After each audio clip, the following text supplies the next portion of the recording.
सत संगत जी, बड़े प्रेम और सत्कार से कहना जी, धान निरंकार जी। सत संगत जी, दास विनती कर रहा है, दास से त्रुटि हो जाए तो अपने घर के बालक समझकर क्षमा करिएगा। सत संगत जी, शारदीय नवरात्रि का तीसरा दिन अपने चरम सीमा पर है।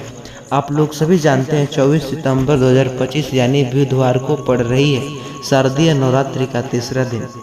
और यह तिथि जो अश्विनी माह में पड़ने वाली सबसे बड़ी तिथि शारदीय नवरात्रि है और इसका बहुत ही बड़ा उपाय और विशेष महत्व होता है। कहते हैं अगर कभी भी मौका लग जाए तो आप लोगों को कील और लहसुन लिखकर बहुत छोटा सा उपाय करना। इन दोनों का संयोग बहुत ही कम आता है। इसी के साथ इस दिन आपको एक कील और लहसुन वाला उपाय तो आपको अवश्य ही कर लेने चाहिए, क्योंकि ऐसा दिन पूरे साल में सिर्फ एक ही बार आता है। और आप सभी लोग जानते हैं कि शारदीय नवरात्रि अगर सबसे बड़ा कोई उपाय है तो वह कील और लहसुन वाला उपाय है। नवरात्रि के तीसरे दिन आप लोगों को इस कील और लहसुन से लिखकर बहुत छोटा सा उपाय, बहुत सारे लोग होंगे जिन्हें लोगों ने इन उपाय को ना किया होगा, मतलब पूरा साल निकल गया लेकिन उन्होंने फिर भी इस दिन कील और लहसुन वाला उपाय ना किया हो। पर सोचिए, आपके पास एक पहला मौका बचा है जो 24 सितंबर 2025 नवरात्रि के तीसरे दिन है। इस दिन आप लोगों को इस वाले उपाय को जरूर कर लेना चाहिए, भले ही आपने पूरे महीने भर इस उपाय को ना किया हो। अगर आपने इस अश्विनी माह के जो कि महीने के नवरात्रि के तीसरे दिन तक अगर इस वाले उपाय को कर लिया तो आपको इस उपाय को करने का फल बहुत ही अच्छा मिलेगा।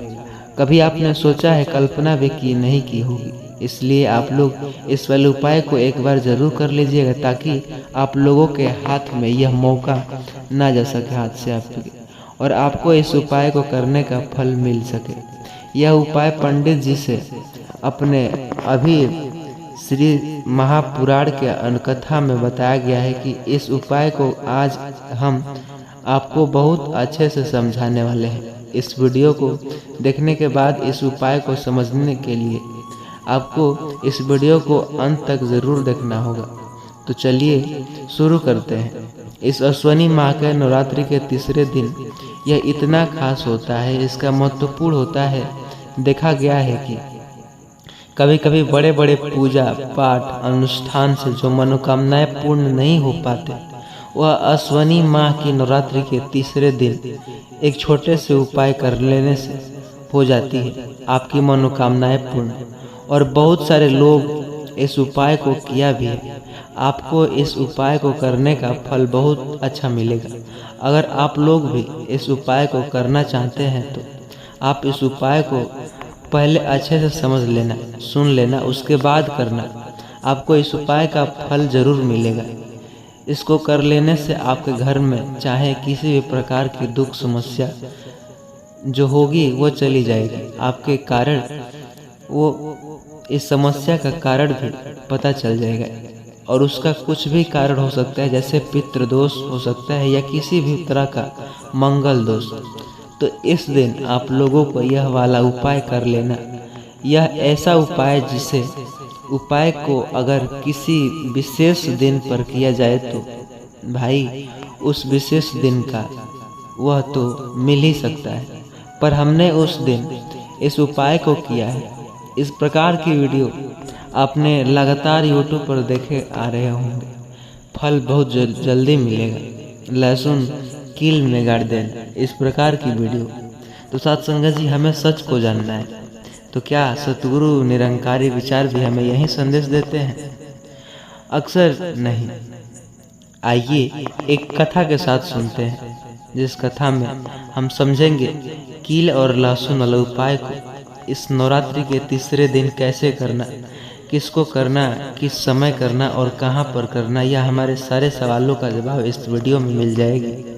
जो इस वीडियो को देखेगा उसको कील और लहसुन वाला उपाय जरूर कर लेना चाहिए, क्योंकि इस दिन पीपल के पत्ते का भी बहुत बड़ा विशेष महत्व होता है। आज लहसुन और कील वाला उपाय तो यह सोने पर सुहागा वाली बात है। यह एक बहुत ही बड़ा उपाय जो इस बुधवार को की जाएगी। अब इस कील और लहसुन उपाय को आखिर करना किसको है, सबसे पहले हम लोग वह जान लेते हैं। तो देखिए, जब आपने यहाँ तक यकीन किए होंगे, घर की बड़ी माताएं बहनें, उन माताओं बहनों में से कोई भी बड़ी माताएं बहनें कर लेनी चाहिए। अगर आप चाहें तो अपने घर में सभी सदस्यों से इन उपाय को करवा सकते हैं। किसी व्यक्ति की खुद को भी मनोकामनाएं पूर्ण इच्छा करनी, दूर होनी है तो दुख दूर करनी है, परेशानी दूर करनी है तो यह उपाय कर सकता है। इस प्रकार के उपाय आपने देखा होगा, लेकिन सतगुरु निरंकारी विचार यहीं पर हमें कहता ये है कि ये सब बाकी ढोंग है। कहते हैं ये सब आपको एक कथा के साथ सुनने को मिलेगा। तो सत्संग जी आइए सतगुरु निरंकारी की और सच्ची घटना सुनते हैं कि क्या हुआ जो लहसुन का उपयोग किया। तो आइए सच को जानते हैं। नवरात्रि का तीसरा दिन माता चंद्रघंटा का दिन है। गांव के बुजुर्ग कहते हैं जो इस दिन सही उपाय करता है उसकी किस्मत बदल जाती है, लेकिन जो गलती करता है उसके घर की लक्ष्मी भी रुष्ट हो जाती है। यह कहानी राजन की है, जो शहर में रहने वाला एक साधारण युवक था। नौकरी थी पर तनख्वाह में गुजारा नहीं हो पाता, मुश्किल से। नवरात्रि आई तो माँ ने फोन पर कहा, बेटा तीसरे दिन एक खास उपाय कर लेना, घर के दरवाजे पर कील ठोक कर लहसुन लटका देना। कहते हैं इससे नकारात्मक ऊर्जा भागती है और घर में धन धान का वास होता है।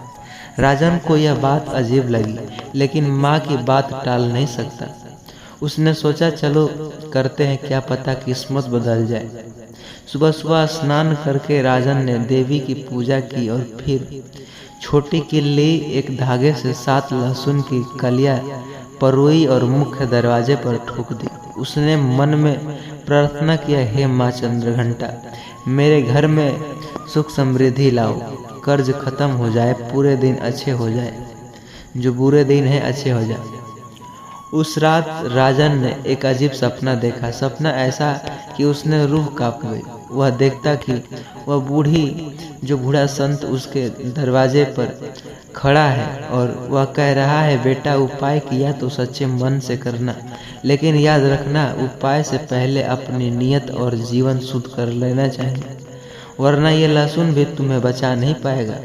राजन तो चौंक कर उठ गया। यह सिर्फ सपना था या कोई संकेत?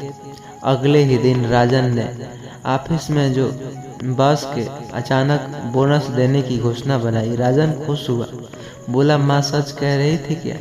ये उपाय काम करता है। लेकिन अगले दिन अचानक उनके जो फ्रीज से शॉर्ट सर्किट हुआ और बड़ा खर्चा आ गया। जो बोनस आया था वहीं जो खर्च भी हो गया। राजन सोचने लगा, ये क्या हो रहा है? पैसा आता है फिर चला जाता है। तभी उसे याद आया, बुजुर्ग कहते हैं कि तीसरे दिन का उपाय कर लेने के बाद कोई झूठ, झगड़ा और नकारात्मक सोच नहीं होना चाहिए। लेकिन राजन और उसकी पत्नी रीमा रोज छोटी छोटी बातों पर लड़ते रहते थे। उस शाम राजन के दरवाजे पर एक साधु जो आए, उन्होंने कहा, बेटा उपाय करने से पहले जीवन बदलना जरूरी है। लहसुन सिर्फ प्रतीक है, असली उपाय अपने मन का अंधकार जो दूर करना है। राजन ने पूछा, बाबा ये कील और लहसुन का असली उपाय रहस्य क्या है? साधु बोले, वो बाबा कोई और नहीं निरंकारी थे। कील ठोकने का मतलब है अपने मन के दरवाजे पर बुरे विचारों को ठोक देना, और लहसुन लटकाने का मतलब है अपने घर के नकारात्मक ऊर्जा को निकाल देना। लेकिन अगर तुम खुद लालच, ईर्ष्या और झूठ से भरे हो तो यह उपाय सिर्फ एक दिखावा है। यह सुनकर राजन तो चुप हो गए। उसे लगा जैसे किसी ने उसके लिए उसके दिल का आईना साफ कर दिया हो। राजन ने फैसला किया, अब वह जीवन में बदलाव लाएगा। उसने पत्नी से माफ़ी मांगी, झगड़े बंद हुए, हर सुबह प्रार्थना करने लगा, बुरे काम छोड़ दिए। धीरे धीरे राजन के घर का माहौल बदलने लगा, पैसे भी आने लगे, लेकिन अब वह बचने लगा। रीमा बोली, अजीब है, पहले जितना भी कमाते थे सब खत्म हो जाता, अब लगता है जैसे घर में लक्ष्मी बैठ रही है। पड़ोस में रहने वाली अनीता ने यह उपाय करने की कोशिश की, लेकिन उसने सिर्फ कील ठोकर लहसुन टांग दिया और वह पुरानी झगड़ा खत्म कलह करती रही। कुछ ही दिनों में उसके घर में चोरी हुए। लोग कहने लगे, देखो लहसुन टांगने के बाद भी चोरी हो रहा है। लेकिन गांव के पंडित समझाया, उस उपाय सिर्फ बहाना है, असली बात तो यह है मन की शुद्धि और जो अंदर के साफ करना, उसी के घर सुख टिकेगा। नवरात्रि के आखिर दिन राजन के ऑफिस से एक बड़ा मौका आया। किसी ने रिश्वत देकर, जो कि कॉन्ट्रैक्ट था, वो सलाह लेने की योजना बनाई। राजन का मन डगमगाया, लेकिन उसे साधु जी की बात याद आई। सच्चाई छोड़ोगे तो उपाय भी बेअसर हो जाएगा। राजन ने रिश्वत देने से मना कर दिया। थोड़े दिन बाद पता चला कि रिश्वत लेने वाले पकड़े गए और नौकरी से निकाल दिए गए। राजन की ईमानदारी और तारीफ हुई और प्रमोशन मिला। अब राजन समझ चुका था, कील और लहसुन से प्रतीक है, असली उपाय मन से बुरे विचार को ठोकना और जीवन से झूठ, लालच, ईर्ष्या हटाना, घर में प्रेम और शांति लाना। जब ये सब होता है तो पैसा टिकता है, सुख शांति आता है और माँ लक्ष्मी प्रसन्न होती है। निरंकारी संदेश यह देते हैं कि साधु ने जो बात जाते जाते कहा, बेटा याद रखना, नवरात्रि सिर्फ पूजा का नाम नहीं है, यह आत्मा को शुद्ध करने का अवसर है। अगर तुम तीसरे दिन का उपाय करते हो तो और फिर भी बुरे काम करते हो तो यह खुद माँ का अपमान है। राजन की आंखों में आंसू आ गए। उसने पढ़ लिया कि वह हर नवरात्रि वह सिर्फ उपयोग नहीं करेगा बल्कि खुद को भी सुधारेगा। सत्संग जी, निष्कर्ष यह निकलता है कहानी से कि कील और लहसुन का उपाय तभी काम आता है जब मन और घर दोनों शुद्ध हो। नवरात्रि के तीसरे दिन माँ चंद्रघंटा की पूजा, सकारात्मक सोच और सच्चाई का पालन ही असली समृद्धि का राज है। झूठ, लालच, नकारात्मकता रखने वाले लोग उपाय करके भी सुख नहीं पा सकते। तो सत्संग जी, अगर आप भी नवरात्रि में ये उपाय करना जो एकदम विश्वास कर लिए थे, तो दूसरों को विश्वास ना हो इससे पहले इस वीडियो को मित्रों के साथ शेयर ज़रूर करिएगा व्हाट्सएप के जरिए, ताकि हर कोई को सच का पता चल सके। नहीं तो लहसुन टांगने, लहसुन में कील ठोकने, इसी में रह जाएंगे। सत्संग जी, सच को जानिए और दूसरों को भी बताइए। यूट्यूब के जो लिंक है व्हाट्सएप के जरिए मित्रों के साथ शेयर ज़रूर करिएगा।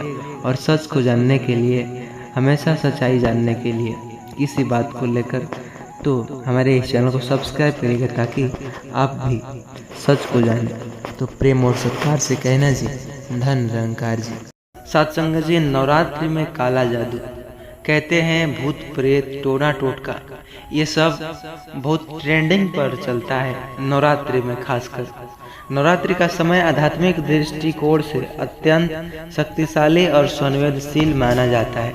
इस समय साधना करने वालों को तेज परिणाम मिलते हैं, लेकिन इसी समय कई लोग काला जादू, टोना टोटका और भूत प्रेत की समस्याओं से भी वंचित रहते हैं। सवाल यह है कि क्या नवरात्रि में काला जादू वास्तव में असर करता है? क्या टोना टोटका से डरना चाहिए? यह सब मन का भ्रम, वहम है। तो आज जानेंगे संपूर्ण सच जानकारी। तो सत्संग जी, इसलिए आपको वीडियो को अंत तक सुनना होगा। चैनल पर नए हैं, अभी तक सब्सक्राइब नहीं किए हैं तो सब्सक्राइब कर लीजिएगा। आइए, निरंकारी विचारधारा मानती है कि जहाँ सत्य, ज्ञान और सतगुरु का प्रकाश है, वहाँ कोई काला जादू काम नहीं करता। लेकिन क्या ये सच है कि काला जादू काम करता है? हर कोई का कहना है नवरात्रि में काला जादू आपको देखने को मिलता है। कोई प्रेत, भूत, टोना टोटका करता है तो कोई भूत खेलता है। इस प्रकार की हरकतें उजागर करती है जो आपके मन से जो डर उत्पन्न करता है, आपको आत्मबल भर देने के बजाय गिरा देता है। सत्संग जी, सच को जानेंगे एक कहानी के साथ जो सच पर आधारित है। अक्सर हर गांव में, हर गली में आपको सुनने को मिलता होगा इस प्रकार की बेफिजूल की बातें। कहते हैं वो फलानी टोनहीन है, वहाँ नवरात्रि में मत जाना, नहीं तो टोना कर देगी तुम्हें। इस प्रकार की बातें। उसी प्रकार सच पर आधारित सत्संग जी कहानी है, जरा गौर से सुनिएगा। गांव का नाम था करुड़ापुर। नवरात्रि आने वाली थी और पूरा गांव तैयारियों में लगा था, लेकिन इस बार माहौल में डर फैला हुआ था। लोग कह रहे थे इस बार गांव में भूत प्रेत सक्रिय हो गए हैं। सुना है पिछली रात बटुक मंदिर के पास किसी पर काला जादू कर दिया था। नवरात्रि में टोने टोटके और बहुत असर करते हैं, संभल कर रहना। लोग डर से कांप रहे थे। घरों के दरवाजे सूर्यास्त के बाद बंद हो जाते, बच्चे बाहर खेलने नहीं जाते। सुबह के समय जो पहले रास्ते से नहीं जाते, शायद किसी ने टोना टोटका किया हो। इन सब की फिजूल सी बातें। इसी गांव में रहते थे निरंकारी महात्मा जोराम दास। वे गांव के लोगों से बोलते, भाइयों बहनों, डरो नहीं। डर क्यों कर रहे हो? नवरात्रि डरने का दिन नहीं, जागने का पर्व है। अगर तुम्हारे घर में ज्ञान का दीपक जल रहा हो तो आपने कोई भी काला जादू का साया अंदर नहीं आ सकता। गांव वाले ने कहा, महात्मा जी आप तो महात्मा हो, आपको क्या डर? पर हमें सचमुच दिखाई दे रहा है। रात में अजीब आवाजें आती है। खेतों में अंधेरे होने के बाद काले कपड़े वाले लोग दिखाई देते हैं। महात्मा ने गंभीर स्वर में बोला, डर सच्चाई से बड़ा होता है।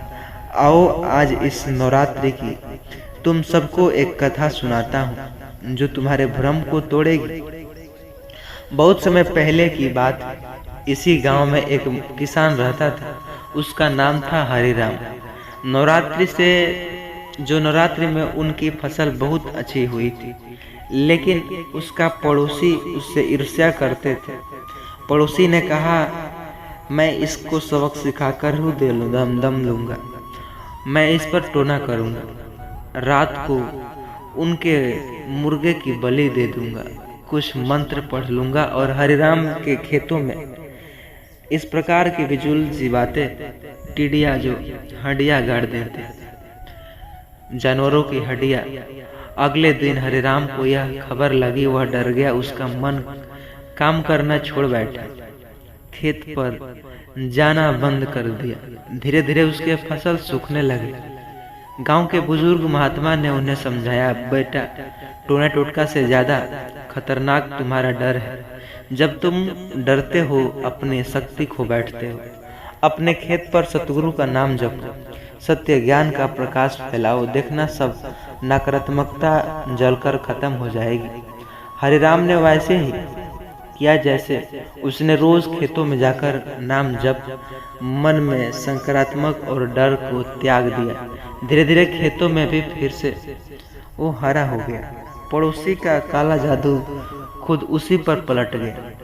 कहते हैं निरंकारी महात्मा ने गांव को समझाया, भाइयों बहनों, काला जादू तभी असर करता है जब हम डर से खाली हो जाते हैं। डर हमारी शक्ति को खो देता है। नवरात्रि में माँ शक्ति की आराधना करो, लेकिन केवल नारियल और चुनरी चढ़ाने से काम नहीं चलेगा। अपने मन को शक्तिशाली बनाओ, सतगुरु का ज्ञान लो, नाम का स्मरण करो। जहाँ प्रकाश है वहाँ अंधकार नहीं टिक नहीं सकता। जहाँ सत्य है वहाँ टोना टोटका काम नहीं करता। गाँव वालों ने महात्मा की बात मानी। सबने नवरात्रि में मिलकर सामूहिक ध्यान किया, भजन गाए, अपने घरों में दीपक जलाए। उस रात गांव में कोई अजीब आवाज नहीं आई। खेतों से काले कपड़े वाले लोग गायब हो गए, डर खत्म हो गया। इस कहानी ने तो कुछ इस प्रकार हमें सिखाई दी थी। अक्सर आपने भी देखा होगा, अक्सर ये टोला मोहल्ला में, गांव में, हमें हर गली में, हर मोहल्ले में देखने को मिलता है। लेकिन क्या आपने कभी सोचा है कि अक्सर हमें शहरों में क्यों नहीं देखने को मिलता? क्योंकि वहाँ पर किसी को किसी से मतलब ही नहीं है। सब अपने अपने कामों में व्यस्त हैं, सतगुरु का नाम जप कर रहे हैं। इस कारण इस कहानी की तरह हमें यह सीख मिलती है कि काला जादू और टोना टोटका से ज़्यादा खतरनाक है हमारा डर और अज्ञान है।